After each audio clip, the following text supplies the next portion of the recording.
Raoult act क्या था? ये भारत में राष्ट्रवाद से संबंधित इम्पोर्टेंट क्वेश्चन है कि इम्पीरियल जो लेजिस्लेटिव काउंसिल है या ब्रिटिश सरकार थी, उसने 18 मार्च 1919 को रोलेट एक्ट नाम का एक कानून पास किया। जो रोलेट नाम का एक अधिकारी था उसने ये कानून पारित किया था, इसलिए इसका नाम है रोलेट एक्ट। इसमें क्या किया गया ब्रिटिश गवर्नमेंट के द्वारा कि किसी भी भारतीय पर यदि ब्रिटिश गवर्नमेंट को कोई भी संदेह होता तो पुलिस उसको गिरफ्तार कर लेती और वह व्यक्ति कोई भी कानूनी प्रक्रिया में भाग नहीं ले सकता था। उसको 2 वर्ष के लिए जेल में डाल दिया जाता और वह अपील भी नहीं कर सकता था, उसको ये अधिकार नहीं दिया गया, यानी वो बेल के लिए भी अप्लाई नहीं कर सकता। इसलिए भारत के लोगों ने और भारत के जो राष्ट्रीय नेता हैं उन्होंने इसको काला कानून, ब्लैक लॉ कहा। तो गांधी जी ने 6 अप्रैल 1919 को, आपको याद होगा इस दिन नमक सत्याग्रह भी हुआ था। तो सॉरी, यहाँ नहीं हुआ था, वो तो था 6 अप्रैल 1930। तो 6 अप्रैल 1919 को रोलेट एक्ट के विरोध में हड़ताल शुरू हुई, जिसको कहते हैं रोलेट सत्याग्रह। और गांधी जी ने लोगों से अपील की थी कि वे कानून की पालना ना करें और अपनी गिरफ्तारियां दे दें, यानी जेल भरो आंदोलन यहाँ पर चलाया गया। तो गांधी जी के आह्वान पर उस टाइम क्या हुआ, लोगों ने विदेशी वस्तुओं को त्याग दिया, स्कूलों को छोड़ दिया जो ब्रिटेन गवर्नमेंट के थे, कॉलेजों को छोड़ दिया, दुकानों पर अब वे ब्रिटिश गवर्नमेंट की सामान नहीं खरीदते थे, रेलवे को त्याग दिया यानी, और वो अपने जो ब्रिटिश गवर्नमेंट के बैंक थे उन सब का बहिष्कार किया। उन्होंने हड़तालें की, काम रोको अभियान शुरू किया, जुलूस निकाले और विभिन्न प्रकार के प्रदर्शन किए, यानी ब्रिटिश गवर्नमेंट पर काफ़ी दबाव डाला। और इसीलिए 13 अप्रैल 1919 को बहुत सारे लोग अमृतसर पंजाब में गोल्डन टेम्पल के पास जलियांवाला बाग में एकत्रित हुए और वहाँ पर जनरल डायर ने अंधाधुंध गोलियाँ चला दी, जिसको जलियांवाला बाग हत्याकांड कहते हैं। इस हत्याकांड से परेशान होकर गांधी जी ने रोल्ट सत्याग्रह को वापस ले लिया था, यानी रोल्ट सत्याग्रह यहाँ पर समाप्त कर दिया गया। तो इसी से रिलेटेड टॉपिक है कि जलियांवाला बाग हत्याकांड क्या है। तो 13 अप्रैल 1919 को लोग शांतिपूर्ण तरीके से रोलेट एक्ट का विरोध करने के लिए जलियांवाला बाग में एकत्रित हुए थे और रोलेट एक्ट का वो विरोध कर रहे थे। एक ब्रिटिश अधिकारी जनरल डायर ने पुलिस को गोली चलाने का आदेश दिया, जिससे सैकड़ों लोग मारे गए। लगभग 106 लोग वहाँ पर बने एक कुएं में जान बचाने के लिए गिर गए और उनकी मौत हो गई। तो इस प्रकार से वहाँ पर सैकड़ों लोग, हजारों लोग मारे गए। तो यहाँ पर गांधी जी ने इस रोल्ट सत्याग्रह को बाद में जलियांवाला बाग हत्याकांड होने के कारण बंद कर दिया था। नेक्स्ट है कि 1920 में कांग्रेस के अधिवेशन कहाँ हुए, ये इम्पोर्टेंट टॉपिक रहता है। तो कांग्रेस के 1920 में 2 जगह पर मीटिंग हुई थी। एक हुई थी सितंबर 1920 में कोलकाता में, कोलकाता यहाँ पर है वेस्ट बंगाल में, ठीक है। तो 1920 में यहाँ पर हुई और यहाँ से एक डिसीजन लिया गया था कि जनवरी 1921 से नॉन कोऑपरेशन मूवमेंट, असहयोग आंदोलन देश में चलाया जाएगा। दिसंबर 1920 में कांग्रेस का दूसरा सेशन होता है, वो होता है महाराष्ट्र के नागपुर में, ठीक है। तो यहाँ महाराष्ट्र है जो ऑरेंज के लिए यानी संतरे उत्पादन के लिए प्रसिद्ध है। ये आपके लिए एडिशनल जीके का क्वेश्चन भी है। तो यहाँ पर कांग्रेस का दूसरा सेशन हुआ था, ठीक है। हालांकि ये क्वेश्चन आपसे 1927 के बारे में भी पूछा जाता है कि 1927 में कांग्रेस का सेशन कहाँ हुआ था, तो वो हुआ था मद्रास में, जिसको आजकल चेन्नई कहते हैं, ठीक है। ये तीनों टॉपिक आपसे मैप पे भी पूछे जाने हैं। नेक्स्ट आता है चौरी चौरा की घटना। तो चौरी चौरा वास्तव में उत्तर प्रदेश में, वर्तमान जो उत्तर प्रदेश है उस जमाने का संयुक्त प्रदेश इसको कहते थे, वहाँ की घटना है 4 फरवरी 1922 की। ये गोरखपुर जिला है वर्तमान में, वहाँ पर एक जगह है चौरी चौरा, ठीक है। यहाँ जब असहयोग आंदोलन चल रहा था, जिसकी शुरुआत जनवरी 1921 से हुई थी, कांग्रेस के सेशन जो कलकत्ता में हुआ था सितंबर 1920, उसके बाद इसकी प्लानिंग की गई थी। तो अंग्रेज़ों का सहयोग करना बंद कर दिया तो वहाँ पर ये आंदोलन चल रहा था। तो जो भारत के प्रदर्शनकारी थे उनका जो एक दल है, समूह है, वो पुलिस से भिड़ गया।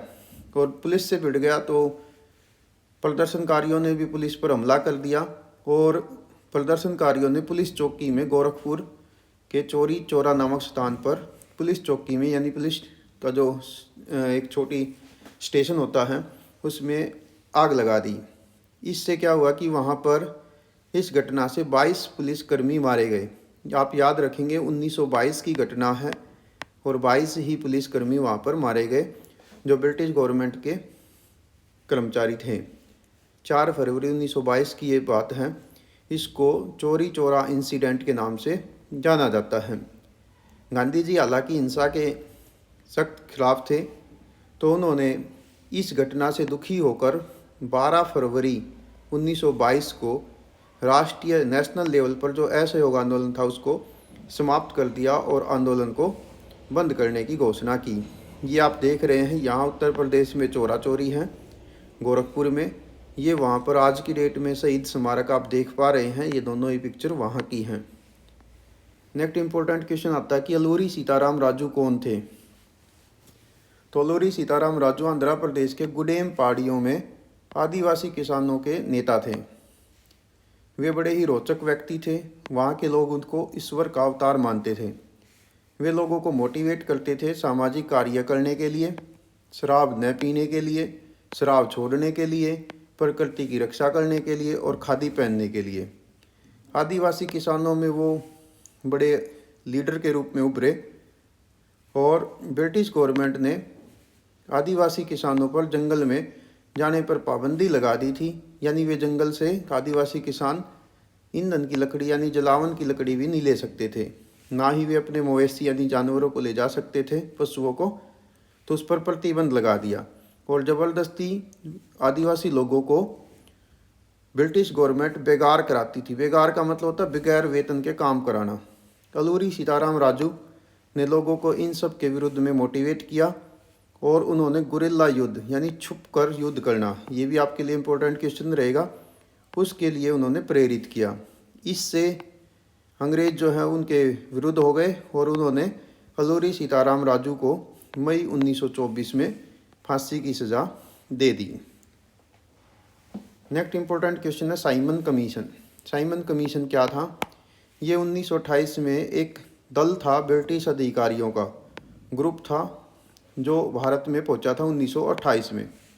और इसने करना क्या था कि ये भारत में इन्होंने सुधारों का परीक्षण करना था, निरीक्षण करना था, देखना था कि क्या कुछ भारत में सुधार ब्रिटिश गवर्नमेंट ने किए हैं। लेकिन इसमें समस्या क्या थी, इसमें एक भी आदमी भारत का नहीं था। इसलिए भारत के लोगों ने इसका विरोध किया और जगह जगह पर साइमन कमीशन गो बैक के नारे लगाए। और इसका काफ़ी विरोध हुआ क्योंकि भारतीयों को ये विश्वास था कि ये जो ब्रिटिश गवर्नमेंट का दल है, ब्रिटिश लोगों का जो दल है, वो भारत के पक्ष में निरीक्षण नहीं करेंगे। इसलिए साइमन कमीशन गो बैक के नारे जगह जगह पर लगे। नेक्स्ट क्वेश्चन है भगत सिंह बटुकेश्वर दत्त ने दिल्ली की सेंट्रल असेंबली, जो आज की संसद है, यानी जो अभी तो नई बिल्डिंग बन गई है, इससे पहले की जो संसद थी उसमें बम कब और क्यों फेंका था। तो भगत सिंह और बटुकेश्वर दत्त ने दिल्ली की सेंट्रल असेंबली में 8 अप्रैल 1919 को 1929 को बम फेंका था, जिसका उद्देश्य था ब्रिटिश गवर्नमेंट को चेतावनी देना कि आप भारत छोड़ के चले जाइए, कि अभी तो हमने बरामदे में बम फेंका, अगली बारी हो सकता है कि अंदर भी बम फेंक दें। नेक्स्ट है लाहौर अधिवेशन। लाहौर अधिवेशन कब हुआ और इसकी विशेषता क्या थी। तो लाहौर अधिवेशन हुआ था 31 दिसंबर 1929 में रावी नदी के किनारे पर।